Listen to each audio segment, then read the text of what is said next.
Just tell me, who's the bastard who pushed me into the pool?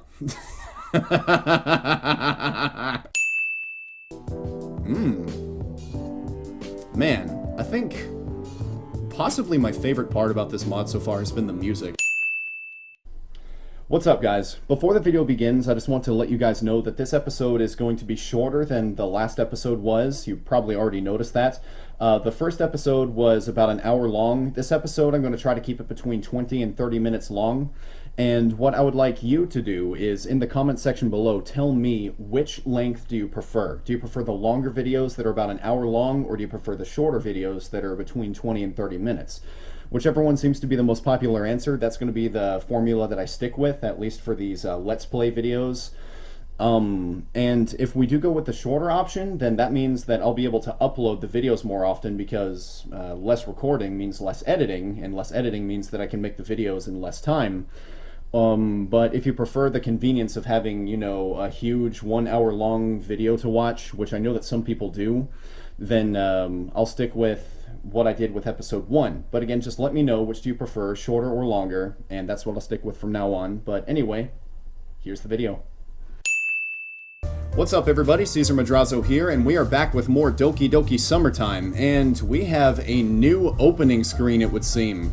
We got the original opening screen, or the original, not opening screen, menu screen in the last episode, and so, yeah, we got a cool new menu here. And also, this music is freaking amazing. You guys heard me say last time I love me some jazz, so this is, man, this is nice. Anyway, let's go ahead and load our game up and get started. It's a brand new day. Not really, it's just Tuesday, but it can still be a good one. After stretching a bit, I look out my window and reminisce over the movie I watched yesterday. I wouldn't say it was funny or cool, but rather something different. It was a war movie, but the story wasn't focused on shooting and big explosions as the ones I usually watch. Luckily for me, it didn't focus on romantic stuff either. I only recall 2 scenes that would fit that description, and they weren't very long. As I understood it, the plot centered around a guy around my age, and most of it happens just before his country entered a new war. The protagonist himself was kind of funny, but not in a comedic way, with the occasional banter or snarky remark. Unlike some other stories I heard of, he didn't join the army because of his girlfriend or whatever. He actually wanted to prove to his father, his community, and a girl who he felt unrequited love for, that he's no longer a little troublemaker he was known as. The ending scene was kind of annoying, but exciting at the same time. So I feel like anybody who watches war movies probably knows exactly which movie MC is talking about right now, but I have no idea. But if you know the movie, then tell me down below, because I'm actually a little bit curious. He just received a letter from the girl he loved inquiring about his fate when his group spotted the enemy approaching their camp. With the handwritten letter in his breast pocket and his newly found friends by his side, they prepared for the defense. Then right before the battle began, the movie was over. It kind of makes me wish for a sequel, but at the same time, the story filled me with a feeling of ambition? Yeah, I feel ambitious. It's either the fact that I had a good night's sleep, or some of that ambition is still lingering from yesterday. Whatever I guess that's supposed to be whatever it is, I feel more motivated to do something new than on most days. Thinking maybe a little bit of Monika rubbed off on MC here. As I was going to the kitchen, I got to say bye to Mom in person for a change. She was just about to leave. Seeing her go to work kind of made me feel bad about staying at home with literally nothing planned for my entire day. This thought kept me company as I had my morning coffee in front of the house. A light breeze aided me in cooling my hot drink. While enjoying the sweet milky taste, I tried to come up with possible activities for today. The mug was half empty, or half full, when I saw a person running past our house in what appeared to be workout clothes. Not being an athletic person, I quickly dismissed the idea of doing the same. However, what I said to Monika, in an attempt to save face, might be a thing I could actually try. I helped Dad and some friends with moving in the past. It wasn't that bad, even if I got a little sweaty. Are they trying to imply that that is literally the only exercise that MC has ever gotten? I'm guessing a gym membership doesn't come cheap with all the expensive equipment they provide, but thinking about it makes me curious. How much is it actually? Gym memberships, you know, I feel like they've gone down in price recently, actually. I think gyms are becoming less popular, and just, you know, doing calisthenics at home is sort of becoming the thing to do these days. So I think gym memberships are getting cheaper because gym owners still want people to come to their gym. Going back to my room, I searched for local gyms and clicked the first one that the search engine gave me. It looks really slick and professional with photos, short to the point descriptions and whatnot. The thing that really grabbed my attention is a red headline saying they have a 1-month tryout period, but the offer expires this week. This is exactly what I was looking for. If I change my mind, which is very likely, I can just get a refund and maybe buy a video game instead. What a coincidence that this website was the first one to pop up on my screen. After spending almost all of my remaining allowance on a membership fee, I embark on my journey to this foreign place. Standing in front of the gym, I feel hesitant to enter. There's an automated sliding door, a huge, well-lit logo on the wall, and a colorful information board neatly placed next to the entrance. Heck, even a little reception from what I can see from the outside. I'm not trying to think myself out of it, but the whole building looks like a place you have to earn your way into, otherwise you'll get crushed like a low-level player who's trying to solo a boss monster. I've been milling about it for a minute or two now. Looking my reflection in the eye, I take a deep breath. Here goes nothing. You know, I always wondered about that. Why is it that people who are out of shape would feel insecure about going to a gym? I mean, the reason you go to a gym is to get in shape. So, if you're out of shape, then the solution, or a possible solution, would be to go to a gym so that you can get in shape. It's like, you know, people are going to judge you for trying to get in shape. Like, why would they do that?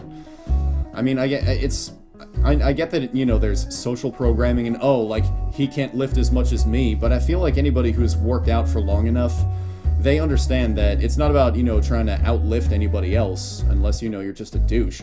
It's about trying to outlift yourself. You know, you want to lift more or you want to run longer than you did before. You're not trying to beat anybody else, you're just trying to beat an earlier version of yourself. You just want to keep improving yourself. But I don't know, I kind of get it, like social pressure and all that. I spent at least an hour at the gym. Although that statement is true, what I actually did during that time wasn't amazing at all. I tried to do some weightlifting with different kinds of equipment, but I must have been really bad at it because a coach came up to me to ask if I was doing okay. Well, no, not necessarily. I mean, the coach could just be trying to, you know, make small talk with a new member of the gym. I mean, every gym that I've ever gone to, the coaches, the owners, they've always been really friendly because they want you to keep coming back. You know, if the coaches were assholes about it, then you wouldn't go back to that gym. You'd go find another gym. So I think the coach was just being nice. I confess to being a complete newbie to this whole thing, and I'm really just improvising. Then this coach said that they usually only help premium customers, but I can get a little sample of their services. Maybe it's only because I barely know anything, but what I've been told in those few minutes was very helpful. After I tried out everything that seemed interesting, I went to take a nice hot shower, used some deodorant too, just in case I got sweaty without me noticing it. I step out onto the street and take a deep breath before I look around in hopes of getting an idea of what to do next. There's a girl approaching from a distance. Her confident stride catches my eyes and holds my attention for a few seconds. Oh, I wonder who this could be. Those few seconds were just enough time for her to get close enough for us to recognize each other. It's Monika! How come she's walking around this area? That's a stupid question. She has a lot going on in her life, so of course she's on the go. Without consciously making the decision, I wait for her. She waves at me and shoots me a genuine smile, like she's actually glad to see me. I try to suppress my grin and can feel my mouth curl into an awkward, stiff smile. As she comes closer to me, I keep looking away repeatedly. Her footsteps stop. She's standing barely more than an arm's reach from me. Haven't seen you around this part of town, Caesar. Is this the gym you were telling me about yesterday? Huh? Yeah, I guess.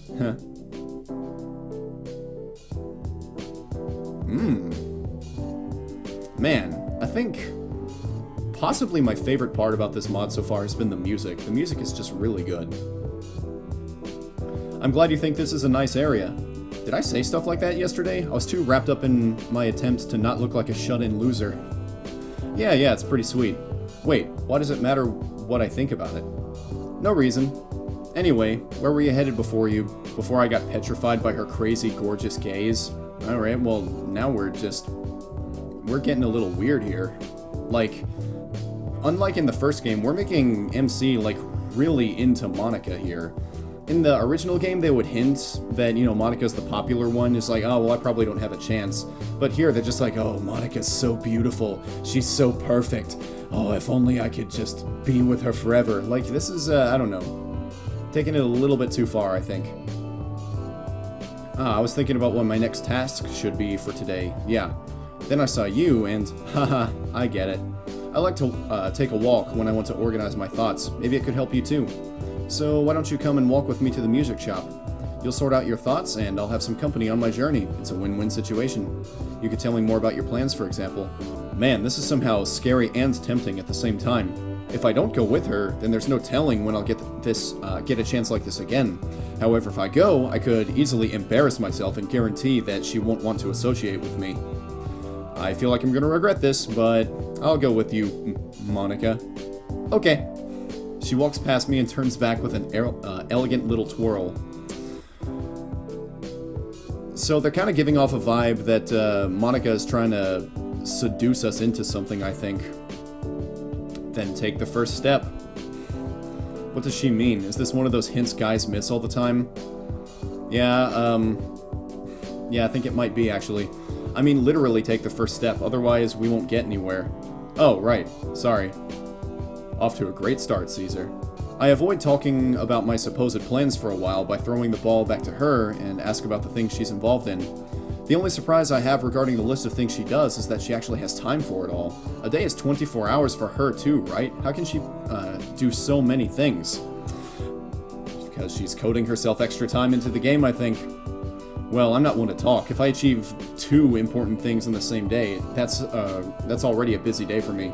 Still, I have to think of something to do next. She said I could walk her to the music shop, but after that, she'd probably like to do her thing on her own terms. Plus, if she asks me about what I'm going to do after this, I'm afraid stomping noobs is not gonna cut it for an answer. Well, I mean, I don't know, like at the coffee shop, she was already impressed that you were the leader of a group, even if it isn't a video game. I think that she's just impressed that you have any kind of leadership role. We arrive at what appears to be a music shop, but it seems to be closed with a note attached to the door. Monika walks closer and reads it. That's a shame. They changed their opening schedule and they aren't open on Tuesdays anymore. No, I'm not buying it. I think Monika set this up. Because if you missed the first episode, it still was giving a lot of hints that suggest that Monika still knows this is all a game and that she's still, screwing with the code. And it looks like she's also secretly screwing with Sayori as well. And here, I think they're making it a little bit more blatant about Monika wanting to just hoard the player for herself. So I'm thinking the shop being closed on Tuesdays, 1, Monika could easily code the game so that they're open on Tuesdays, and 2, the reason that she has it be closed on Tuesdays, or it's coincidentally closed on this Tuesday, is that she wants to spend more time with us. But let's keep going and find out. Well, I assume you have to go and take care of your own business, so I don't want to keep you up. It's been nice talking to you. Wait a second, Monika. I could stay some more, if you'd like. You're not thinking about skirting your responsibilities, are you? No, not at all. I thought it over while we were walking, and I have some time to kill at the moment. Is that so? Let me quickly improvise a plan. This really reminds me of a little thing my dad likes to tell me. Improvise. Adapt. Overcome. Alright. Interesting reference to make there, Monika. I don't know where he got it from, but it's a useful little reminder for me not to waver when facing new challenges. Here's an idea. If you aren't too tired after your workout, we could go for a long walk around town. I kind of felt bad about not going hard during my workout, but it seems like that wasn't such a bad thing after all. So I should take the first step, right? It's up to you, Caesar. She is going hardcore on us today. When life comes knocking at your door, ignoring it is one option. I've heard of life giving out lemons, but what does this knocking on my door one mean? I don't want any lemons right now. Okay, let's go, I guess. Oh, man. So that was Monika saying, well, I mean, you could ignore this opportunity that's right in front of you. Wink, wink, nudge, nudge. We start walking in what appears to be a direction picked at random. She seems to know this area well, so I assume she also knows where we might end up at. I'm relieved when our conversation trails off from sharing our plans and we talk about more basic things. Subjects in school, music, traveling, etc. That's the level of seriousness I'm comfortable with. She told me she's been practicing some jazz piano songs lately. Woman after my own heart. She also said that in a few weeks she'll be ready to present it to all of us. Well, damn. If Monika can play jazz piano, then MC's gonna have to go through me to get Monika. MC, you can have Yuri. If Monika can play jazz piano, then I want Monika. Seeing her being so passionate about it makes me want to listen to how far ahead she is after working on it for months. Our focus shifts towards even less serious topics, and at this point, we're just messing around like we've been friends for a long time. Hey Caesar, want to hear a joke? Sure, what you got? Knock knock. Oh god, why did it have to be a knock knock joke? I've heard more of them in my life than actual knocks on doors. Who's there? Just who? Just Monika? Called it. Just Monika. Is that supposed to be a reference to something, or is it simply a bad joke? I feel like that's Monika talking to the player, not MC, I mean the actual player. Either way, I force myself to smile as to not offend her by keeping a poker face. Heh, good one. Yeah, good one, Monika. Want to hear a different kind of joke? Go ahead. I'm tempted to say me, but she probably considers me a joke already, so it would come off as a statement of fact. Well, I think after the just Monika joke, that would actually probably be a step forward. Please, don't get upset if I don't laugh afterwards. That's okay, I'm used to my voice trails off as I catch myself before going off about my ineptness. It's okay, everybody else already thinks that I'm an idiot with a bad sense of humor, so you can just put yourself on that list. It's okay, Monika. I search my memory thoroughly and try to recall one of the few really good jokes Dad told me when I was younger. It won't be the same as when he told it to me, but it should be good enough. Here's one. Once upon a time there was a millionaire who collected live alligators. He kept them in the pool in the back of his mansion. The millionaire also had a beautiful daughter who was single. One day, the millionaire decides to throw a party. At the height of the event, he announces a competition and details the terms of it. My dear guests, I have a proposition to every man here. I will give $1 million or my daughter to the man who can swim across this pool full of alligators and emerge unharmed. This man's gonna give away his daughter for a competition? Wow, what an asshole. To those brave few who would dare try, come to the side of the pool. Several men came from the crowd and they started looking at the alligator-ridden water in front of them. As the millionaire was playfully teasing them about looking like scared little boys, they heard the sound of a large splash in the pool. The guy was swimming with all his might, and the crowd began to cheer him on. Finally, he made it to the other side of the pool, unharmed. The millionaire was impressed, and he said, "That was incredible, astonishing. I didn't think anyone would even dare to try." Well, I must keep my end of the bargain. Take your pick, my daughter or the $1 million. The guy catches his breath, then says, "Listen, I don't care about the money. I don't care about your daughter. Just tell me, who's the bastard who pushed me into the pool?" That's a really good joke, actually. That was really funny, Caesar. Yeah, my dad used to teach me jokes like these. It's a good way to break the ice, he said. He's got a point. Do you know if the man later accepted the rewards? No, it's just a joke. It ends there. I don't like to overthink things, but perhaps there's more to it than you think. We can extract a lesson even from a simple story like this. From a joke? Are you joking? Oh. This is exactly what I'd expect from Monika, trying to turn a joke into some philosophical discussion. Yeah, that sounds like Monika. If I don't pay attention, she might go off and try to define what the definition of is. Alright, Bill Clinton. It's not that complicated, really. Remember how the man didn't willingly jump into the pool? Although this is an extreme case, it is sometimes necessary for people to be pushed into action. Just like the man who swam across the pool, we can all achieve much more than we think. He was raging and vengeful, but ultimately the person who pushed him helped him to take on a seemingly impossible challenge. But he could have died! Yes, just as many other people who take on high-risk jobs, for example, soldiers, firefighters, etc. I hope if you find yourself in a similar situation, you won't resent the person for pushing you to your limits. Don't worry, I won't even get close to a pool if it's filled with alligators. She sweetly smiles at me without replying to me. The next few minutes pass in silence as we walk down a long street. The architecture of the buildings here show they were built recently. They have a distinctly sophisticated feel to them. It must be an upper-class area. We take a turn and we are now walking in a more quiet part of town. The silence between us starts to feel awkward, so I decide to speak up. Monika, can I ask you something? You just did. Oh my god, I hate when people do that. You know, it's just like, come on, Dick, don't be annoying. Just answer the question. Oh, come on, yeah, good response. I'm making it way too easy for her to tease me, but I don't dare to call her on it. Ask away, you don't need my permission like I'm royalty, you know. Okay, so, I know this might be a weird question, but do you play video games? I do indeed. Not very often per se, but I like to play competitive games now and then. Whoa, really? I mean, that's cool. I like to play games like that too.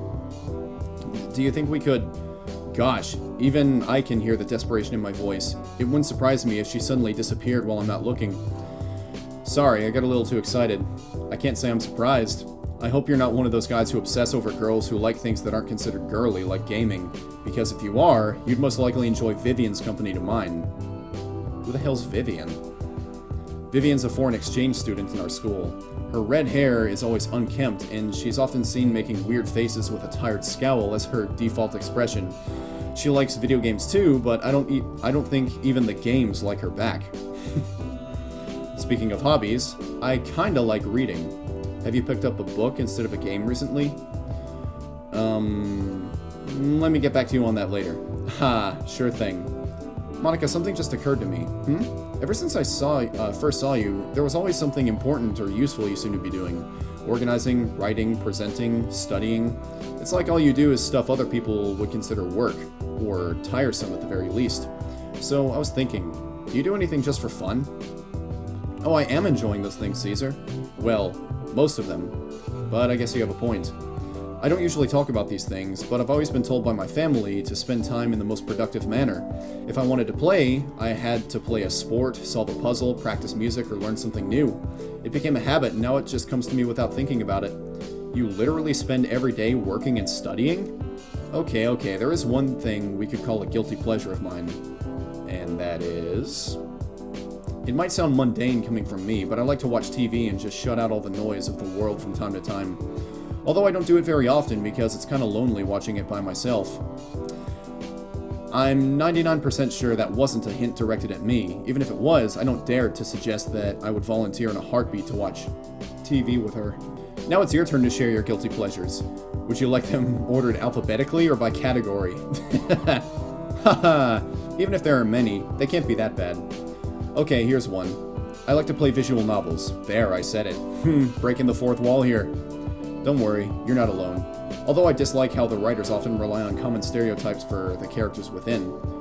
Do you play them too? Well, not really. It's more complicated than that.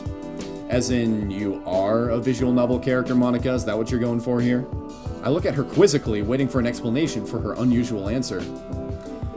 Give me some time to think it over. A minute passes, but she still hasn't said another word. I guess she wanted to drop the subject. Alright guys, so it's been about 20 minutes, so I'm gonna stop it here. Let me go ahead and save. And once again, guys, just tell me, which do you prefer? Do you prefer the longer version that was about an hour long, or do you prefer this version that's shorter? Let me know in the comments below, and whichever answer is most popular, that's the one that we're gonna go with from now on. But anyway, guys, thank you as always for watching. I'll have another video out for you soon. And until next time, I'm Caesar Madrazo, and I am out.